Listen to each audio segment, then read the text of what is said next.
Good evening. I'm Melanie Risden with the Western Standard, and joining me this evening for an exclusive interview is Devin Gannon. Devin was a participant at the Freedom Rally in Central Memorial Park on Saturday, and Devin is one of the people that was taken down by police and eventually brought in and arrested. And so Devin's joining us today to explain what happened from his perspective, to fill us in on the charges that he's facing and why he believes that these charges have been laid in error. So, Devin, thanks for joining us. Thanks for talking with us and sharing your perspective today. So, Devin, how long have you been attending these rallies? Well, first off, I'm glad to be here. Thanks for having me. And I've been coming to the rallies every Saturday since May of 2021. Haven't missed one since then. Rain or shine, minus 30 or plus 30, we've been there. And from the get-go, I've kind of been there with the goal of just documenting it and recording anything I can, getting the numbers of people and showing how it's grown quite a bit over the last year. I know I haven't been there from the beginning because it had been going on before I started attending, but yeah, I've been going for almost a year now. So it's been a lot of fun, and that's definitely, to put it lightly. So you're going to record the things that are happening there. What does it mean to you? What are these rallies about for you? Well, I mean, to be blunt, freedom, honestly. We've seen a lot of degradation of our freedoms over the last 3 years now, and it's gone on longer than 3 years, longer than the COVID-19 narrative. But yeah, for the last 3 years, it was really in the spotlight, seeing freedoms taken away all the time, and that's what these rallies really stand for, is protecting our Charter of Rights and Freedoms and ensuring that our politicians and our political leaders, whether elected or career politicians, are going to respect the Charter and stop taking away the rights of Canadians, pretty much. Mm-hmm. So when you go to the rallies, you have been sort of recording, documenting, covering them. And so what do you do with that? What do you do with your coverage? Well, off the bat, it just started as like a YouTube thing, just record with my GoPro. I'd like to get front to back footage of each march. I would stand at the very, very front line and then be in one spot as the crowd came against me, just to show the numbers and how long it would take to get from the front to the back. And over the span of months, it was really a good timeline to see how the rally grew, because the videos went from being 6 minutes in length to 15 minutes in length, just to get from the front to the back. And I would put it on YouTube. YouTube started banning videos, just speeches from the rallies, for medical misinformation. So they wouldn't let me upload videos for a week, and then I could go on again, and I'd have to try and self-censor around their stuff to keep it on there. So I started my own website, awakeningthepeople.net, and that's mainly where I put everything now. I do use Rumble and YouTube for certain things, just to try and reach a broader demographic of people who don't go to alternative sources, but trying to censor around their rules and constantly changing guidelines to keep content on there is definitely annoying. So I do have my own website. That's where I put everything. And the footage of recording people and just getting the numbers evolved eventually into interviewing people there publicly, getting every demographic of person there, every profession, every age, and just getting their opinion, why they're there, and mainly asking them what would they tell somebody who has never came to a rally and what we're about. And that was almost every question that I would ask people would be simply that, and trying to tell people to come and make their own opinion about what we're doing. So you've been to dozens. Have you seen any aggressive behavior? Have you seen any violence, anything like that in the past for the rallies? No, definitely not. It's been like, you can see through tons of footage. There's families, there's dogs, there's elderly, there's young people. There's no room for violence with that kind of crowd, and everybody's there peacefully. We love anybody who stands on the side and doesn't want to come in and wants to watch what's happening, we come and join us. We want to tell them about what's happening. We want to inform them. There's never any hate. There's no violence. The only violence and hate I've seen has been very recently, and that's not from our group. It's coming from within the Calgary Police Service and other agitating groups that have been organized through different avenues in this city to stand against the rally now that's gone on for over 2 years. And without a doubt, any violence has come from outside sources from the rally, that's for sure. Okay. So on Saturday, I was there. We were covering it. We were streaming live for the Western Standard. We were watching what was sort of unfolding in Central Memorial Park. Originally, we had started the group had started at Central Memorial Park, marched to City Hall, spent about an hour there, and then marched back to Central Memorial. When the group came back to Central Memorial, there was a contingent of either residents, community members, or anti-protesters that met with the group. And, tensions were rising, and understandably, police were initially creating sort of a barrier between what would have been considered the freedom marchers and the community residents that were protesting the marches. Yes. So then, tensions got high, and police started to sort of move people out of the park. This is when things started to escalate, specifically for you as well. Do you want to tell us a little bit what happened before? Yeah. Before the altercation that you had with police, and then we do have a video that we'll share. So what happened leading up to that? Well, the day, to summarize, started off like a typical rally. Everyone gathered in Central Memorial Park due to the injunction that the city had just put forward on the 18th of March, the Friday right before this rally occurred. There was no amplification devices allowed, so the speaker system that would usually be set up was absent. Lots of people were gathering, came to the rally start time, and some of the organizers got on stage and announced to them, we're not allowed to have amplification devices here. We can't do our normal rally and speeches because obviously lots of thousands of people are not going to hear an unamplified voice. And so they announced that due to the injunction taking place in any city park, the rally of the day was going to actually take place at City Hall because that's not classified as a park. So they had set up all their amplification devices. And as you said, that's where the rally led to. And as you say, they did march there, but I would like to say much differently than we've seen over the last 2 years. We've had police escorts, a very planned out route march, and they would shut down the roads. They'd lead the march. They'd make sure it was safe. And this time around, the march was led by us and was perfectly legally, lawfully walking citizens on the sidewalk. And it was a great sight to see. We all made it to City Hall legally, no danger, no issues with traffic. And we abided by the laws, following the traffic lights and cross signals. So once we left City Hall, the same deal. Everybody walked back to Central Memorial, following traffic laws, not marching in the road, and mainly because that's where everyone was parked around. Most people are parked within a couple blocks of that park, so everybody congregated back there. By the time we arrived back at Central Memorial, as you said, there were a group of counter-protesters that had arrived in the park, and I'd like to just say as a note on that their whole issue with us in the past has been our marching onto 17th Avenue and through the Beltline area. And on this day, that didn't occur in any way at all. We had actually intentionally changed the plans to adhere to their wants and not disturb their community as they had been saying we were doing. So I am not too sure why they were there to counter protest something that we didn't do on the day. But anyhow, the police did separate the group. And that was essentially it. There was about 5 to 10 of them. They separated the counter protesters, but then they proceeded to continue to move every freedom rally organizer or every freedom protester out of the park, no matter what. Even though our chief of police had specifically said that Central Memorial Park was the park in which the protest was allowed to take place in, and that's where we could be.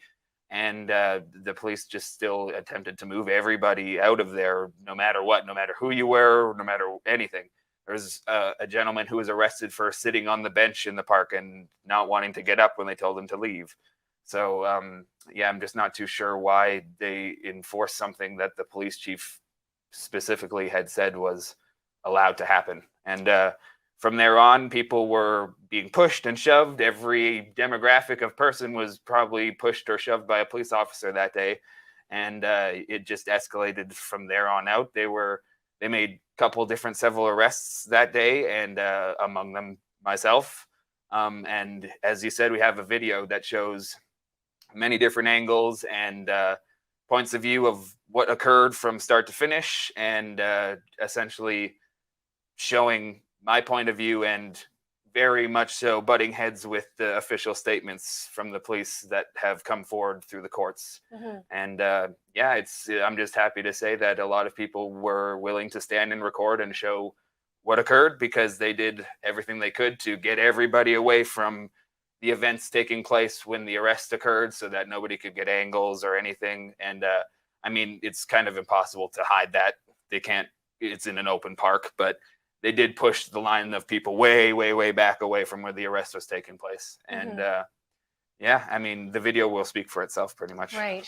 So we do have the video, and we have it from a number of different sources that have been sort of cut together to show the perspective. And I think what we're going to do is we're going to roll through it, and we're going to try and sort of talk through different things that are happening. So we'll get started. Devlin, I think it starts by showing you speaking with some officers here. Yes. Shoving him. Look at him. Yeah, I am too. Stop touching him. Hey, hey. Stop touching him.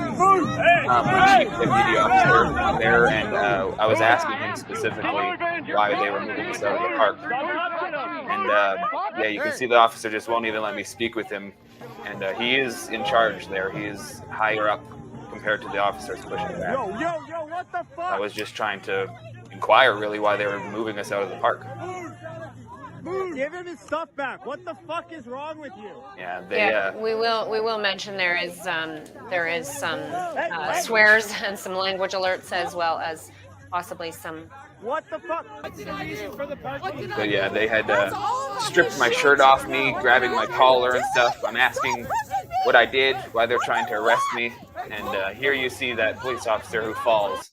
This is them saying that I assaulted a police officer and quote unquote aggressively pushed him to the ground. So you can see as the footage slows down, I'm being restrained.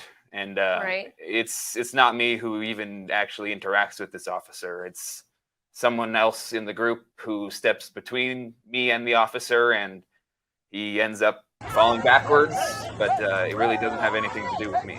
Right.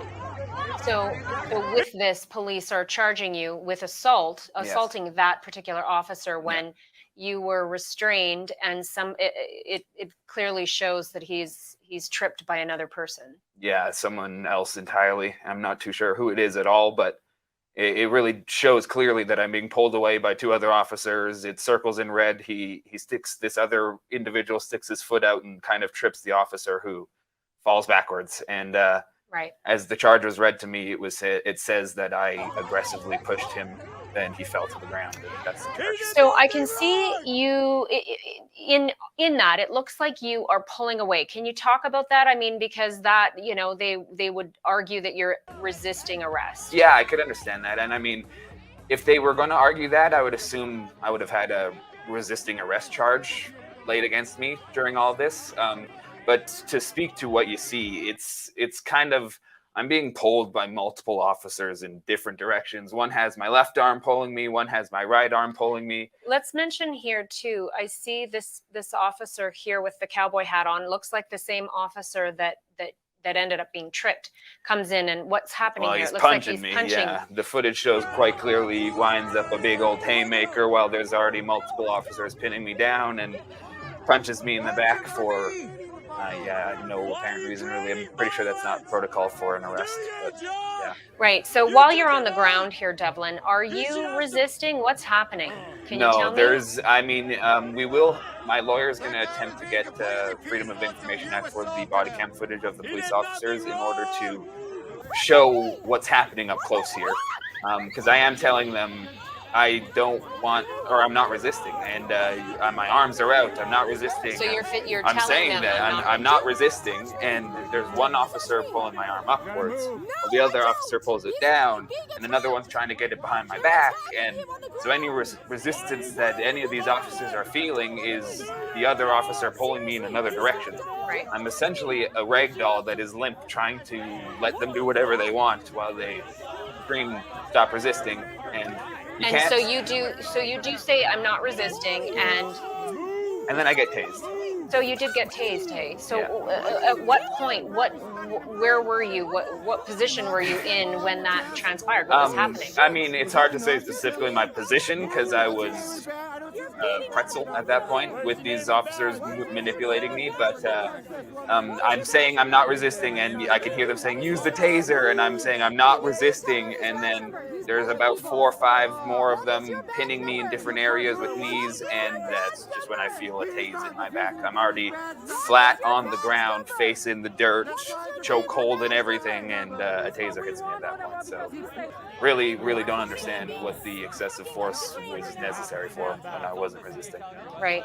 And so you would easily describe it as excessive force. Oh, definitely. It was beyond excessive. I mean, there was no need for it. I simply, if they would have told me what they were going to charge me for when I was asking them, what did I do? What did I do? Why are you wanting to arrest me? I would have stuck my arms out and given them handcuffs if they were going to press charges on something. But again, they're not telling me anything. They're grabbing me without saying anything. I'm simply trying to speak to their higher up officer who is actually talking back to me. So we're having a conversation.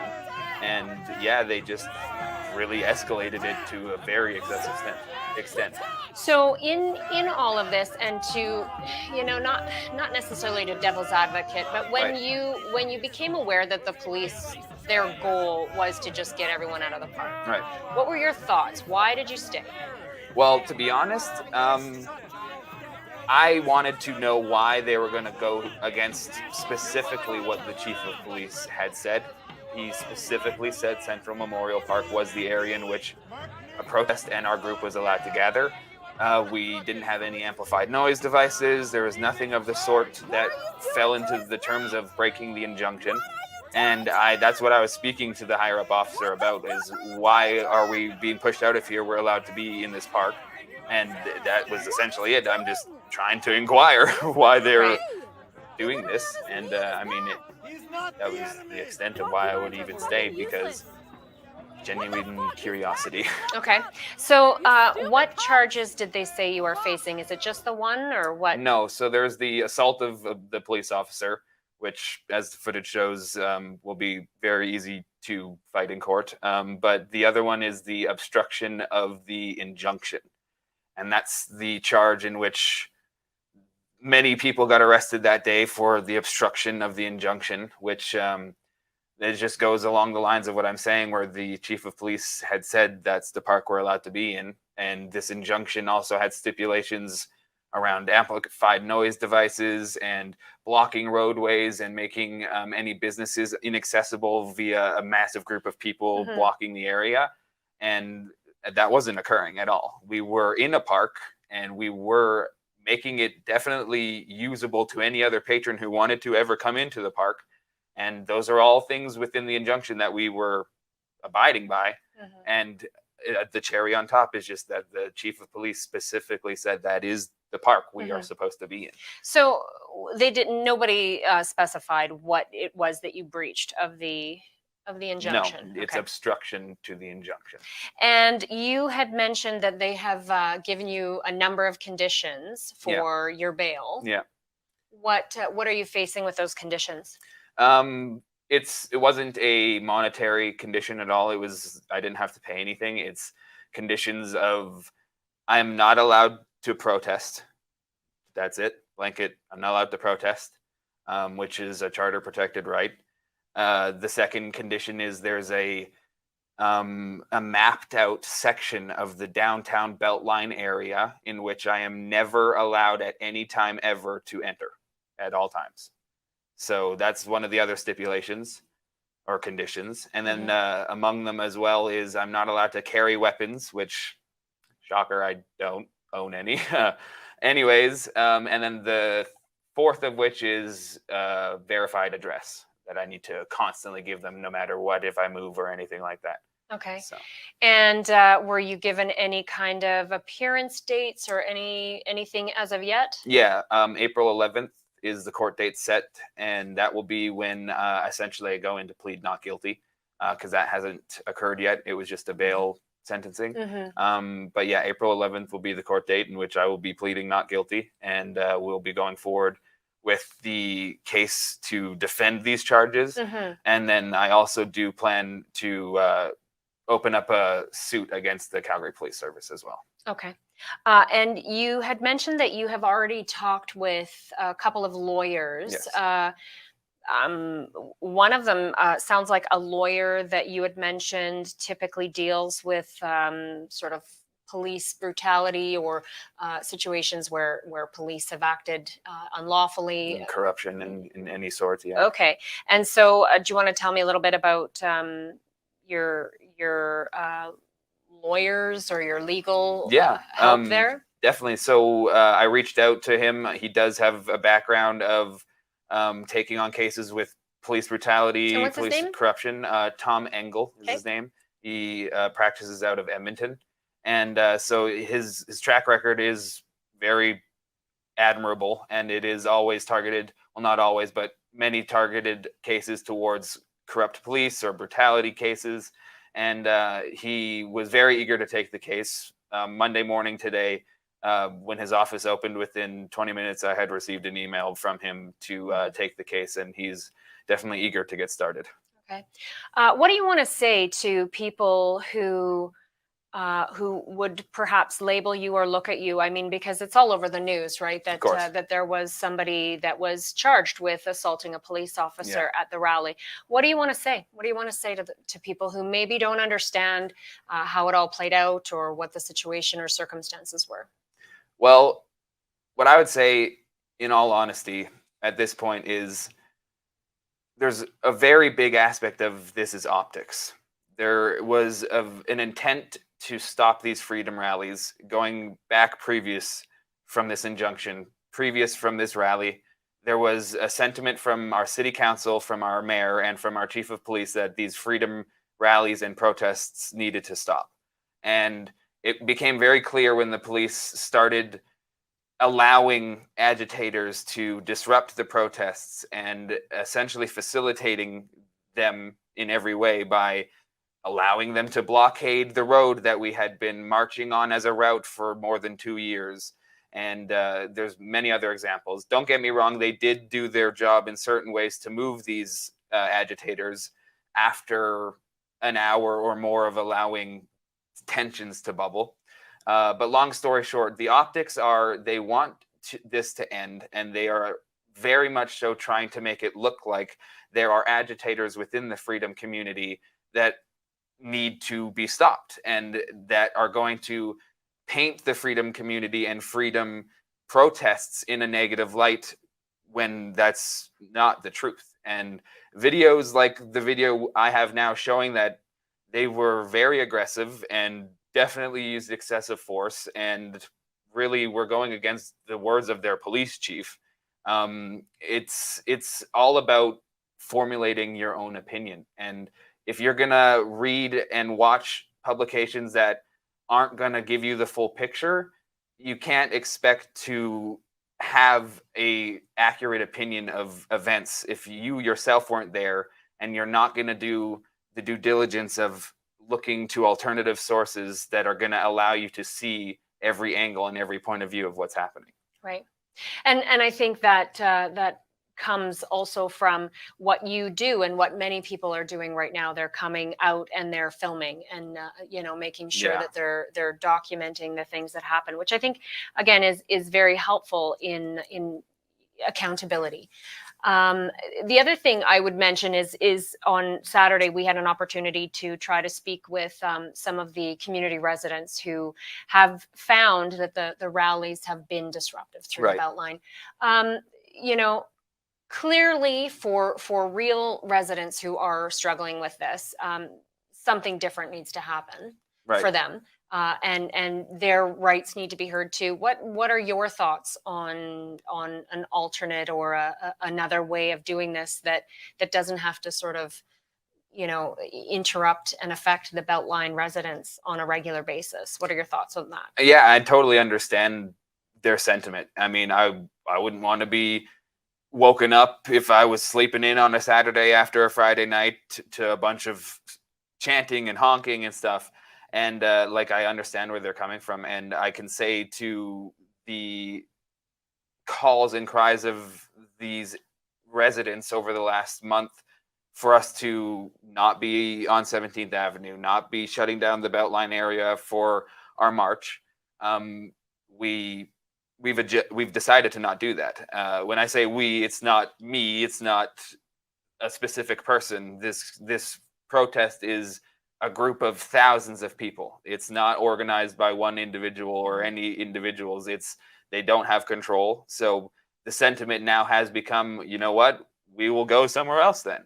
And the city and the councillors and our chief of police have done their best to very much so paint our protests in their own light. And I think it couldn't be more suiting that we ended up at City Hall, and that's where the rallies are going to be hosted going forward. And it does work around the injunction of not being allowed in a park in our city, because City Hall and Olympic Plaza both are not a park. So. Right. So now, having watched the footage that we did, and seeing some of the, it was quite a brutal takedown by Right. police, and hearing you say that you are going to entertain looking at bringing charges against the Calgary Police. Yes. Were you injured? Did you get hurt? What happened? Because some of that looked really violent. Yeah. Well, I mean, I'm not going to show now, obviously, but my body's bruised and scraped and cut and definitely battered up. I was tased, so I've got the injection marks from the tase, and whatever muscles issues I'm having, lots of tightness and stuff, obviously in the lower back from being electrified. But on top of that, I have previous health concerns that, like, I have spinal damage in my neck, and that's going back to when I was a teenager from a football injury. And it's something I've dealt with for years now, and this has definitely exacerbated that. It hasn't been very long yet, and the only night I've slept, because I could not sleep in the holding facility, the only night I've slept last night was definitely a sign waking up this morning of how it's going to go over the next couple days. Like I said, I've been dealing with these neck issues for years now, and go through flares of issues if I cause any kind of pain, and I can tell now this is going to be a problem. I have scheduled doctor's appointments, and I'm going to be seeing the specialists I've already seen to have an updated medical profile for any kind of changes that may have been brought about from this altercation. Well, Devin, I just want to say thank you for sharing your perspective on this and your side, and explaining what happened. Again, I think there's the perception that perhaps you were resisting or you were being aggressive yourself, and this is why this would have unfolded for you. So I think it's really good that we have video, we have people recording these things, we can see all the signs and perspectives, and hopefully the video, the coverage of the police officer being tripped by somebody, and the fact that you are actually fully restrained and would have been unable to push him, hopefully that will help with the charge of assaulting a police officer. And you know what, we're going to just stay in touch. April 11th, I understand, is when you're going to be having your hearing. So we will follow up and see how that goes for you. Well, thank you. I really appreciate the chance to paint my side of the story, because as we know, the media likes to use black and white and paint a small picture where the world is full of color and is much larger picture than they tend to paint. So I'm glad to be here to fill out the colors I can so that people can know what's really going on in the city. Yeah, I think it's an important thing too. That's Devin Gannon. He was at the Freedom Rally on Saturday and is facing charges of assault of a police officer. As you've seen through the video that we've played, there is definitely some questions around all of the things that occurred. But we want to thank you as well for joining us tonight, and have a great evening.